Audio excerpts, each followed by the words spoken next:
میں نور بلوچ اور آپ دیکھ رہے ہیں شاشن ٹی وی، اور آج ہم ایک اہم شخصیت کے پاس چل کر آئے ہیں جو کہ کسی تعارف کے محتاج نہیں ہے، ڈاکٹر ریاض احمد صاحب، جو کہ کیمسٹری میں MSc کیا، پھر کیمبرج جا کر PhD کی، وہاں سے مارکسی نظریات سے متاثر ہوئی ہے، اور یہی شاید ان کے لیے ایک بہت بڑی مصیبت بن گئی۔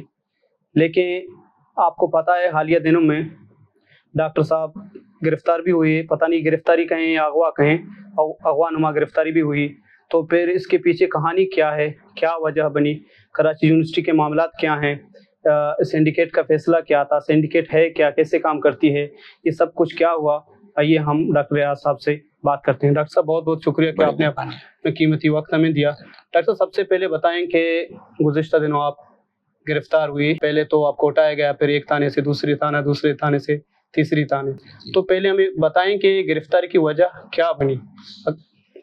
دیکھیے، جو 31 اگست کو یونیورسٹی کی سنڈیکیٹ کہہ لیں اس کو، یا اس کو گورننگ بورڈ کہہ لیں، جیسے کسی ادارے کا ہوتا ہے جس کے پاس ایڈمنسٹریٹو اختیارات ہوتے ہیں، تو اس کا اجلاس تھا، اور اس کی سربراہی وائس چانسلر کرتے ہیں، باقی لوگ کچھ اکثریت نامینیٹڈ لوگوں کی ہوتی ہے، ٹیچرز کے 6 نمائندے ہوتے ہیں اور ایک افسران کا ہوتا ہے اس بورڈ کے اندر۔ وہ خاصا اہم بورڈ ہے، ٹیچرز اور افسران کے سارے نمائندے منتخب ہو کر آتے ہیں۔ تو میں بھی ایک منتخب نمائندہ ہوں سنڈیکیٹ کا، ایسوسیٹ پروفیسر ہوں میں، اس کانسٹیٹوئنسی میں تقریباً 100 ٹیچر ہیں۔ تو 31 تاریخ کو میں جب گھر سے نکلا 1:15 بجے کے قریب، تو یہیں سے تھوڑی دور 500 میٹر بھی نہیں ہوگا، مین ٹیپو سلطان روڈ پر مجھے پولیس والوں نے گرفتار کر لیا گاڑی کے اندر ہی، اور لے گئے وہ جو آپ بتا رہے تھانے بتانا۔ اور گرفتاری کے وقت کوئی وارنٹ دکھا ہے؟ کچھ نہیں، وہ تو آ کے گاڑی میں بیٹھ جاتے ہیں، گاڑی روکی، گاڑی میں بیٹھ۔ تو کیونکہ میرے ساتھ تیسری بار ہو رہا تھا، تو اس لیے میرے لیے کوئی ایسا خاص حیران کن نہیں تھا، لیکن غیر متوقع تو تھا کہ لیکن پورے سارے گھنٹوں میں ان کو نہیں پتا تھا کہ انہوں نے مجھے کیوں اٹھایا۔ ان کو تو اوپر سے لوگوں نے کہا ہوا تھا کہ ان کو اٹھاؤ، اور وہ پولیس والے پولیس کی وردیوں میں ہی تھے، پولیس کی گاڑی بھی تھی ان کے پاس۔ تو جو ہے وہ جو سمجھ میں آتا ہے وہ یہی کہ کیونکہ سنڈیکیٹ میں ایک انفیئر مینز کمیٹی کی رپورٹ بھی پیش ہونی تھی، اور وہ انفیئر مینز کمیٹی کی رپورٹ سنڈیکیٹ کے ایجنڈے میں نہیں آئی تھی، بلکہ وہ لکھا ہوا تھا کہ عین وقت پہ فراہم کی جائے گی۔ تو ہم نے پتہ کرا لیا تھا، انفیئر مینز کمیٹی جو ہے یونیورسٹی کے ڈینز اور اسٹوڈنٹ ایڈوائزر، کیمپس ایڈوائزر، ان پہ مشتمل ہوتی ہے۔ ان میں سے کچھ لوگوں سے بات کی تو پتہ چلا کہ یہ جسٹس جہانگیری کا کیس ہے، جو کہ اسلام آباد ہائی کورٹ میں ایک جج ہیں جن کی کہ جعلی ڈگری کا کوئی معاملہ چل رہا ہے۔ تو وہ انفیئر مینز کمیٹی کی رپورٹ تو کسی کے پاس بھی نہیں تھی، لیکن لوگوں کا تاثر یہ تھا کہ زبردستی جو ہے یہ کام کروایا گیا جلدی میں، اور ایک ہی دن کے نوٹس پہ لوگوں کو زبانی بلایا گیا کہ آئیں آپ اور یہ سائن کریں۔ تو 16 اگست کو لیگل پروسیجر ہے نوٹیفائی کرنا، وہ سب نہیں ہوا تھا۔ تو ہفتے کے دن جو ہے وہ جب یونیورسٹی بند ہوتی ہے، اس دن جو ہے وہ لوگوں کو بلایا گیا، اور ان کے سامنے وہ چیزیں رکھی گئیں اور ان سے سائن کروا لیا گیا۔ تو یہ بڑا کلیئر تھا مجھے بھی کہ یہ معاملہ کچھ عجلت میں، دباؤ میں ہو رہا ہے، اور مجھے بھی یہی سمجھ میں آیا جب مجھے 1:15 بجے انہوں نے اٹھایا کہ اصل میں 3 بجے اجلاس ہے، تو جب تک اجلاس جاری رہے گا یہ مجھے بند رکھیں گے اور مجھے چھوڑ دیں گے اس کے اجلاس کے بعد۔ پھر میں دنیا کو جا کے بتاتا رہوں گا کہ بھئی میں تو خود سے غائب نہیں ہوا تھا، مجھے اٹھا لیا تھا۔ اور یہ پولیس اور اس طرح کی ایجنسیوں کے معاملے آپ کو پتہ ہے کہ بہت مشکل ہو جاتا ہے کہ وہ آپ کو اٹھا لیں اور اس کے بعد چھوڑ دیں، تو پھر آپ ثابت کریں کہ انہوں نے اٹھایا تھا، کیونکہ انہوں نے اپنی آئیڈینٹی تو چھپائی ہوئی ہوتی ہے، نہ کوئی پرچہ کاٹتے ہیں نہ کچھ اور کرتے ہیں۔ تو وہ جب شور ہنگامہ مچا، بات کھل گئی، تو ان کو یہ بہانہ گڑھنا پڑا کہ بھائی 2017 کا کیس تھا۔ وہ جو رات کے 12 بجے IG صاحب نے بھی اپنی پریس ریلیز جو ٹویٹر بینڈ ہے اس پہ جاری کی کہ ان پر ایک پرانا کیس ہے جس میں ہم یہ مفرور نظر آ رہے تھے، تو ہم نے اس لیے ان کو اٹھا لیا۔ تو ایک بڑی سی بات، اگر میں مفرور ہوں تو بھائی میں تو روزانہ گھر پہ ہی ہوتا ہوں، مجھے گھر سے ہی اٹھا لیتے، مجھے سڑک سے اٹھانے کی کیا ضرورت ہے؟ مقصد یہ تھا کہ کسی کو پتہ نہ چلے کہ مجھے اٹھا لیا ہے۔ اب دوسری بات آپ کی جو تھی کہ جسٹس جہانگیری والا معاملہ کیا ہے، دیکھیے ایک میں بات واضح کر دوں کہ یہ تو کافی پرانا معاملہ ہے۔ سنڈیکیٹ جو قانون ہے وہ یہ کہتا ہے کہ جو ہے سنڈیکیٹ میں کسی کا بھی اس طرح کا معاملہ، انفیئر مینز کا معاملہ جیسے ان کے بارے میں کہہ رہے ہیں، سنڈیکیٹ میں پہلے وہ معاملہ پیش کیا جائے گا، سنڈیکیٹ سمجھے گی تو انفیئر مینز کمیٹی بنائے گی، اور وہ کمیٹی اپنی رپورٹ پھر سنڈیکیٹ میں پیش کی گئی. ان کے کیس میں یہ ہوا ہے کہ انفیئر مینس کمیٹی سنڈیکیٹ نے نہیں بنائی, بلکہ یونیورسٹی میں جو پہلے سے ہی 50 سال سے بنی ہوئی ہے وہ بھی لیگل ہی ہے, اس میں ڈینز اور یہ سب ہوتے ہیں, تو ان کے پاس بھیج دی گئی اور انہوں نے وہاں پہ کنٹرولر ایگزامینیشن نے دکھایا کہ بھئی ایسے ایسے ایسے ہے, اور وہ ایک رپورٹ بنا کے پیش کر دی کہ بھئی یہ ہماری تحقیقات ہیں, اور کمیٹی نے اس کے اوپر سائن کر دیے. اس میں جو ہے وہ اب جو نظر آتا ہے نہیں, سنڈیکیٹ کے اجلاس تک تو پتہ بھی نہیں تھا کہ کیا لکھا ہے اس رپورٹ میں, اور سنڈیکیٹ کے اجلاس میں نہیں گیا تو مجھے بھی نہیں پتا تھا. اس کے اگلے دن وہ رپورٹ چونکہ سنڈیکیٹ میں لوگوں کو دے دی گئی تو وہ منظر عام پر آ گئی. تو اس رپورٹ میں ایک مسئلہ یہ بھی ہے علاوہ اس کے کہ وہ غلط طریقے سے انکوائری ہوئی, ایک مسئلہ یہ بھی ہے اس میں لکھا ہوا ہے کہ عام طور پر جو ہے لوگ جب 2 سال 3 سال کے لیے ڈبار کیے جاتے ہیں چیٹنگ میں کسی اور چیز میں, تو پھر وہ کچھ دن کے بعد ہی درخواست دے دیتے ہیں جی سادہ سزا دے دیا, آپ ہمارا ایڈمیشن ریسٹور کر دیں. تو اس رپورٹ میں یہ لکھا ہوا کہ ہم نے ریسٹوریشن کے ڈاکومنٹس مانگے تو نہیں فراہم کیے گئے. یعنی کہ ایک آدمی کو ڈبار تو کیا ہے 3 سال کے لیے, لیکن اس نے ہو سکتا ہے 1 سال کے اندر ہی اس نے اپنی سزا کم کرا لی اور اگلے سال امتحان دے دیا. تو ان کے معاملے میں وہ یہی بات کہتے ہیں کہ 3 سال کے لیے ڈبار کیا تھا, انہوں نے اگلے سال امتحان کیوں دیا.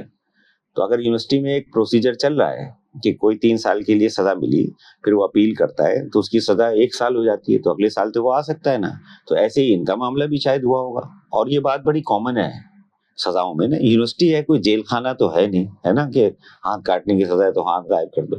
تو جو ہے وہ یہ جو پہلو ہے سمجھنے والا کہ جو ان کے اوپر کیس ہے, مجھے لگتا ہے کہ وہ اسی نوعیت کا ہی ہے. تبھی وہ کمیٹی بھی کہہ رہی کہ ریسٹوریشن آف ایڈمیشن کے ڈاکومنٹس نہیں فراہم کیے گئے, اور اسی کو بنیاد بنا کے وہ کہہ رہے کہ ہم فیصلہ نہیں کر رہے, سنڈیکیٹ فیصلہ کرے. تو اس کا مطلب یہ ہوا کہ وہ چیز چھپا کے اس لیے رکھی کہ اگر وہ ہمارے پاس ایجنڈے میں آ جاتی تو ہم بھی دیکھ کے سمجھ جاتے اور باقی لوگ بھی اپنی رائے بنا لیتے, ہے نا. اور بھی تو لوگ ہیں سنڈیکیٹ میں, کم سے کم ٹیچرز کے جو نمائندے ہیں وہ تو اپنی رائے رکھتے ہیں. جو نامینیٹڈ لوگ ہیں وہ تو جو وی سی چاہتا ہے وہی ہے, جو چانسلر کے نمائندے ہیں وہ بھی وہی کرتے ہیں. میں تو 1 سال سے ہوں, یہ بالکل ربر اسٹیمپ سنڈیکیٹ ہے. نہ ان کا کوئی نقطہ اعتراض ہوتا ہے, نہ پروسیڈنگ میں لکھا ہوتا ہے کہ انہوں نے کسی بات پہ توجہ دلائی ہے, انہوں نے کچھ کہا. وہ خاموشی سے بیٹھے رہتے ہیں, ہم 2-3 لوگ بحث مباحثہ کرتے رہتے ہیں, اور آخر میں ہم کچھ بھی بولیں فیصلہ وہی ہو جاتا ہے جو وائس چانسلر چاہتا ہے. تو اب کی بھی یہی ہونا تھا. تو میرا جو قصور شاید یہ ہو گیا کہ میں نے جو ہے وہ واٹس ایپ کے گروپ پر لکھ دیا کہ یہ غلط ہو رہا ہے اس طرح سے, اسلام آباد کے ایک جج کے بارے میں اس طرح سے ان کی سنے بغیر. اس وقت تک تو مجھے رپورٹ نہیں پتا تھی, تو اس کو بلایا بھی نہیں. اس کو بلایا نہیں. تو میں نے کچھ لوگوں سے جن سے بات کی تھی ان سے میں نے پوچھا تھا کہ انفیئر مینس کمیٹی میں کیا ہوتا ہے. انہوں نے کہا بھائی عام طور پہ تو یہ ہوتا ہے کہ جس نے گڑبڑ کی ہوتی ہے اس کو گھر پہ خط جاتا ہے, وہ آتا ہے اور اس کو پھر بتایا جاتا ہے کہ آپ کے اوپر انویسٹیگیٹر نے یہ الزام ثابت کیا, آپ نے کسی اور کو بٹھا دیا تھا, آپ چیٹنگ کر رہے تھے. یونیورسٹی کورٹ کہتا ہے. ہاں, یعنی عام طور پہ یہی ہوتا ہے کہ انکوائری میں تو یہی ہوگا نا, کسی بھی انکوائری میں, کہ اگر آپ نے کوئی غلطی کی, آپ کی انکوائری ہوگی تو کم از کم آپ کو کسی سامنے پیش کیا جائے. تو یہ سننے کے لیے بلاتی ہے اس کا پوائنٹ آف ویو. اور لیکن اس کیس میں نے جب لوگوں سے پوچھا جو انفیئر مینس کمیٹی کے لوگ تھے, تو انہوں نے کہا نہیں, ان کو نہیں بلایا گیا. اس سے بڑا میرا ماتھا ٹھنکا تھا کہ جو ہے بھئی یہ تو بڑی, اس وقت تک یہ ریسٹوریشن آف ایڈمیشن کا نہیں پتا تھا کیونکہ تو رپورٹ میں لکھا ہوا تھا. تو جو لوگوں سے بات ہوئی تو اس سے تاثر یہ ملا کہ ایک تو ان سے عجلت میں جلد بازی میں کام کرایا گیا کہ یہ کرنا ہے, اور دوسرے تاثر ملا کہ بھئی ان کو تو ہم نے سنا ہی نہیں. تو معاملہ وہیں ختم ہو جاتا ہے کہ ایک آدمی کو سنا نہیں. میں نے 86 میں MSc کیا ہے کراچی یونیورسٹی سے. اب کوئی اسلام آباد میں میری ڈگری کا نمبر آگے پیچھے کر کے فوٹو کاپی میں وہاں جمع کرا دے رائٹ ٹو انفارمیشن والی جگہ پر, اور وہ وہاں سے یونیورسٹی کو بھیج دیں, اور میں یونیورسٹی میں موجود ہوں, انفیئر مینس کمیٹی میرے اوپر فیصلہ دے دے میری سنے بغیر. میں تو یہاں ہوں.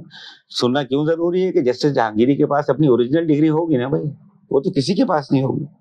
ان کو بلاتے, ان سے پوچھتے بھائی اپنی ڈگری دکھائیے, تو اپنی اوریجنل ڈگری دکھاتے, پھر جو فوٹو کاپی آئی اس میں ملا کے دیکھتے. اگر وہ ایک ہی چیز ہوتی ہے تو ڈگری دے دیتے, کہتے بھائی آپ کی ڈگری جعلی. اللہ اللہ خیر صلی اللہ. سر جس طرح بات کر رہے تھے کہ ایک پرسیپشن ہے لوگوں میں, کیونکہ آپ تو پہلے بھی گرفتار ہوئے ہیں, کافی مرتبہ تھانوں میں گئے, آپ کو جیل میں بھی بند کر دیا گیا تھا. کہتے ہیں کہ یہ ٹیچرز سیاست کرتے ہیں, کبھی لاپتہ افراد پر سیمینار بلاتے ہیں, یا کبھی اس طرح کی ایکٹیویزم میں شامل ہوتے ہیں, ان کا کام پڑھانا ہوتا ہے. تو پھر آپ اس کو کس طرح بیان کرتے ہو کہ بیسک رائٹس کے لیے بات کرنا سیاست ہے یا کہ ایک بندے کی ذمہ داری ہے؟ تو پھر کہتے ہیں یہ ٹیچرز سیاست کرتے ہیں ٹیچر ہونے کے ناطے، تو پھر اپنی ذمہ داری سے بھی انحراف کرتے ہیں. ایک بات یہ ہے کہ پاکستان نہ بنتا اگر علی گڑھ میں لوگ سیاست نہ کرتے، ہے نا. ایگزیکٹلی. انڈیا بھر کی یونیورسٹیوں میں بھگت سنگھ جیسے لوگ پڑھنے کے لیے نہ جاتے، ہے نا. انڈیا آزاد بھی نہیں ہوتا، انگریز جاتے بھی نہیں. اس وقت تو یوں تقسیم ہو گئی مسلمان ہندو والی، لیکن دیکھا جائے تو پوری تحریک آزادی ہے ہندوستان کی غلامی سے نجات حاصل کرنے، بیرونی لوگوں سے نجات حاصل کرنے. تو جو ہے وہ جو اس ملک کی تشکیل ہی اس بنیاد پر ہوئی ہو کہ جس کے سارے رہنما جو ہیں اولین رہنما علی گڑھ سے ہی آ رہے ہوں، یونیورسٹی سے ہی آ رہے ہوں، جس کو اس بارے میں فخر ہو کہ قائد اعظم جو ہے لنکن سے جو ہے وہ باہر کر کے آئے. یہی بتاتے ہیں نا بھائی بہت بڑی جگہ. تو جناح صاحب نے تو ساری زندگی سیاست کری، پڑھایا بھی. بھٹو نے ایس ایم لاء کالج میں بھی پڑھایا اور سیاست میں بھی تھے. اسی تو یعنی جو ہے وہ باقی اور بات کے لیڈران اب ایسے آ گئے ہیں کہ جو پڑھنے تک تو جاتے ہیں، پڑھاتے نہیں ہیں. لیکن جدا نہیں کیا جا سکتا، ہم انسان نہیں ہیں کیا؟ فوج میں لوگ نہیں ہیں کیا؟ وہ ان کی رائے نہیں ہوتی. ہم تو ٹی وی پہ دیکھتے ہو تو باضابطہ آ کے بتاتے ہیں کہ ملک کی معیشت پہ ان کی کیا رائے ہے. دفاع سے ہٹ کر سیاست میں بھی بتاتے ہیں کہ یہ دہشت گرد سیاست کے روپ میں. تو یہ تو دیکھیے اس کی خاصیت یہی ہے کہ یہاں پر دبایا تو جا سکتا ہے، تھوڑا کچلا بھی جا سکتا ہے، لیکن آواز نہیں بند کی جا سکتی. کیونکہ جو ہے ہم یہ ملک قربانیوں سے بنا ہے.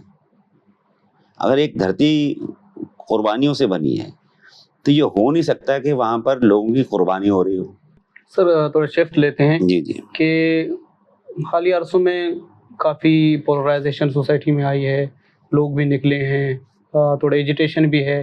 تو پھر ابھی کچھ قانون سازیاں بھی سامنے آئی ہیں، جیسے کہ ابھی ریسنٹلی 2-3 دن پہلے ایک قانون سازی آئی ہے کہ انتظامیہ کی پرمیشن کے بغیر میں آپ اسلام آباد میں داخل نہیں ہو سکتے ہیں، یعنی کہ پولیٹیکل گیدرنگ نہیں ہو سکتی ہے.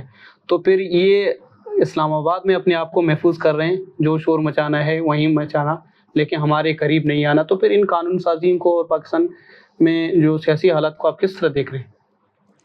دیکھیے حالات تو بہت خراب ہو رہے ہیں. سب سے بڑی وجہ یہ کہ مہنگائی بہت زیادہ ہے، بے روزگاری بہت زیادہ ہے اور لوٹ مار بہت زیادہ ہے.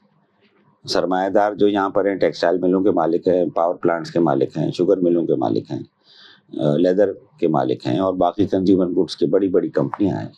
یہ جو ہے وہ اربوں خربوں کما رہی ہیں. اور جو ہے وہ وہاں کام کرنے والوں کی اجرت کتنی ہے، مزدوروں کی اجرت کتنی ہے؟ 20,000 روپے سے لے کے 40,000 روپے تک. یہ آپ چلے جائیں کورنگی میں، اتنی ساری فیکٹریاں لگی ہوئی ہیں، آپ کو نظر آئے گا لوگ غلاموں کی طرح کام کر رہے ہیں وہاں پر. اور وہ کمپنیاں وہ ایک سال میں $2 ملین، $3 ملین، $100 ملین، $500 ملین بھی کما رہی ہیں، $500 ملین بھی کما رہی ہیں. تو میں سمجھتا ہوں بنیادی مسئلہ یہ کہ یہ جو امیر غریب کا فرق ہے یہاں پر، یہ فرق برقرار رکھنے کے لیے سب کچھ ہوتا ہے. اب یہ انڈسٹریز چلانے کے لیے اور یہ اسی طرح سے بجلی پیدا کرنے کے لیے، اسی طرح سے جو ہے وہ مائننگ کرنے کے لیے فوجی آپریشن بھی ہوتے ہیں، جو ہے لوگوں کو بے دخل بھی کیا جاتا ہے. ہر جگہ مقصد کوئی نہ کوئی معاشی ہوتا ہے. ہر جگہ مقصد یہ ہوتا ہے کہ یہ جگہ پر ہمارے کام کی چیز ہے، یہاں سے ہماری یہاں پہ کام کی چیز ہے، اس کو وہاں لے کے جانا ہے، پانی کو لے کے جانا ہے، تیل کو لے کے جانا ہے، گیس کو لے کے جانا ہے، اور یہ کسی اور جگہ استعمال ہوگی، اس لیے یہاں کے لوگوں کو دبا کے رکھنا ہے. اور جب جہاں استعمال ہو رہی ہے وہاں کے لوگوں کو ان کی اجرت بھی نہیں دینی صحیح سے. تو میں سمجھتا ہوں دونوں جگہ پر جو ہے وہ ایک جگہ جبر کا شکار لوگ ہیں، دوسری جگہ استحصال کا شکار لوگ ہیں، ہے نا. ایک جگہ اپریسڈ لوگ ہیں، دوسری جگہ ایکسپلائٹڈ لوگ ہیں. صحیح کام آپ لیں کسی سے اور اس کو اجرت دیں 200 روپے، اور وہ باہر نکلے وہی چیز کو وہ خریدنے کے لیے جائے تو وہ 800 روپے کی ہوگی، تو وہ کیسے خرید پائے گا؟ تو اس لیے ایکسپلائٹیشن کو سمجھ کر ہم آپریشن کو سمجھ سکتے ہیں کہ جبر کیوں ہوتا ہے، لوگ قومی حقوق کے لیے کیوں نکلتے ہیں، لوگ جو ہے وہ کیوں کہتے ہیں کہ بھئی ہمارے ساتھ اتنا ظلم ہو رہا ہے، ہمیں کچلا جا رہا ہے، ہمیں بے دخل کیا جا رہا ہے. اور میرے خیال میں اس میں یہی بڑی امپورٹنٹ بات ہے کہ پچھلے 3-4-5 سالوں میں 2-3 تحریکیں بہت اچھی ابھری ہیں جو جبر کے خلاف ہیں، جو جیسے پشتون تحفظ موومنٹ ہے، بلوچ یکجہتی کمیٹی ہے، اس طرح کی اور بھی ہیں، جو کہ لوگوں میں یہ احساس پیدا کر رہی ہے کہ بھئی اس ظلم کو اس طرح سہنے کی ضرورت نہیں ہے.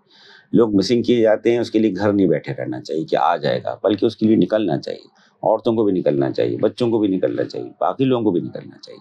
اور یہ بات کہنی چاہیے کہ بھائی یہ غلط طریقہ ہے، کسی نے غلط کام کیا اس کو عدالت میں پیش کرو، اور عدالت میں پیش کرو، وہاں سے بری ہو جائے، پھر آپ کا سچ جھوٹ ہوگا، وہاں سے وہ سزا ہو جائے تو آپ کا سچ سچ ہوگا۔ ابھی جو فورسز ہیں ان کو اسپیشل پاورز گرانٹ کیے گئے ہیں کہ آپ کو کسی کو اگر مشکوک پاتے تو گرفتار کر کے لے جائیے، تو پھر بلوچستان کے مستقبل اور حالات اور پھر اقتدار اعلیٰ کی طرف سے اس طرح کی فیصلوں کو آپ کس طرح دیکھتے ہیں؟ دیکھیے، جسٹس قاضی فائزی صاحب بلوچستان کے 5 سال شاید ہائی کورٹ کے جج رہے۔ 2007 میں جو وکلا تحریک تھی 7-8 میں اس میں بھی تھا، اور ان کے بھی ایک آدھ سیمینار ہم نے سنے تھے کراچی پریس کلب میں۔ اس کے بعد پتہ چلا کہ یہ لوور کورٹ کا یا ہائی کورٹ کا جج بنے بغیر چیف جسٹس بلوچستان بن گئے۔ لوگوں کو بڑی توقعات تھی کہ بھئی یہ کچھ انصاف کریں گے۔ میرا اندازہ ہے کہ ان کے 5 سالوں میں کم از کم 5000 لوگ لاپتہ ہوئے، اور بلوچستان میں مجھے نہیں لگتا کہ جیسے ہمارے یہاں سندھ ہائی کورٹ میں ہوتا ہے، ایک ہی جج ہے پچھلے 20 سال سے، ان کے سامنے مسنگ پرسن کیس آتا ہے، وہ نوٹس کر دیتے ہیں آئی جی کو، اس کو اگلی پیشی ہوتی ہے، پھر اس پہ پوچھتے ہیں کیا ہوا، وہ کہتے ہیں ہمارے پاس نہیں، دوسرا کہتے ہیں ہم نے پتہ کیا ہے، ہم ڈھونڈ رہے ہیں، یہ وہ 2 سال 4 سال گزر جاتے ہیں۔ جب کبھی ان میں سے کوئی ایک آدھ واپس آ جاتا ہے تو عدالت میں کھڑا ہوتا ہے، وہ اس حال میں نہیں ہوتا کہ ان سے کہے کہ بھئی یہی تو لوگ تھے جو چلے گئے تھے، اور جج جو ہے آرام سے بیٹھے رہتے۔ تو میرے خیال میں قوانین بنائے بغیر ہی عدالتیں جب بلوچستان میں خاص طور پر اس صورتحال میں ہو کہ وہ نظر انداز کر رہی ہوں کہ کیا ہو رہا ہے بلوچستان میں۔ اب اتنی بڑی یہ تحریک چلی، لوگ احتجاج کے لیے گوادر جا رہے تھے، تو کسی کورٹ نے نوٹس لیا یا کوئی پٹیشن تو دائر کی ہی گئی ان لوگوں نے؟ کوئی آپ نے سننے میں آیا ہے کہ کوئی جج نے کہا بھی بڑا غلط ہو رہا ہے، یا آپ کس طرح سے لوگوں کو اٹھا رہے ہیں؟ کچھ بھی نہیں۔ وہ تو ایسا لگتا ہے جیسے کہ کوئی سرکاری ادارے میں سیکشن آفیسر بیٹھے رہتے ہیں، ہاں درخواست لے آئے، ٹھیک ہے صاحب کو بھیج دی، صاحب نے واپس کر دی درخواست، لے جاؤ۔ یہ اس طرح سے ہے۔ مجھے اس میں لگتا ہے کہ یہ قوانین وغیرہ تو جو ہے وہ بنانے کی کوشش، سب سے بڑا تو وہ ان ایڈ آف سول گورنمنٹ کے نام سے جو موجود ہے 2014 کا بنایا ہوا، وہی اس طرح کا ہے کہ جو ہے وہ کہیں پر بھی آپریشن کیا جا سکتا ہے، کہیں پر بھی ڈیٹین کیا جا سکتا ہے۔ کہنے کو تو یہ ہے کہ اگلے 24 گھنٹے میں پیش کر دیا جائے، لیکن یہ تو اسلام آباد ہائی کورٹ بھرا پڑا ہے مسنگ پرسن کے کیسز سے، جہاں پہ روزانہ ہی اس طرح کے معاملات ہوتے ہیں۔ تو میرے خیال میں توجہ ہماری یہ دلانے کی ضرورت ہے کہ یہ عدالتیں کیا کر رہی ہیں بلوچستان میں یا پشتونخوا میں یا سندھ میں، جہاں کہیں بھی، پنجاب میں، جب یہ لوگ شکایت لے کے جاتے ہیں کہ جی ہمارے بندے کو غائب کر دیا گیا یا اس کو مار دیا گیا، تو عدالتیں جو ہیں اس پہ کیا کر رہی ہیں؟ قوانین تو موجود ہیں، بڑے بنیادی کرمنل پروسیجر کوڈ کے قوانین ہیں جن کے تحت ایکشن لیا جا سکتا ہے۔ بہت بہت شکریہ سر، بہت مہربانی۔ بہت بہت مہربانی۔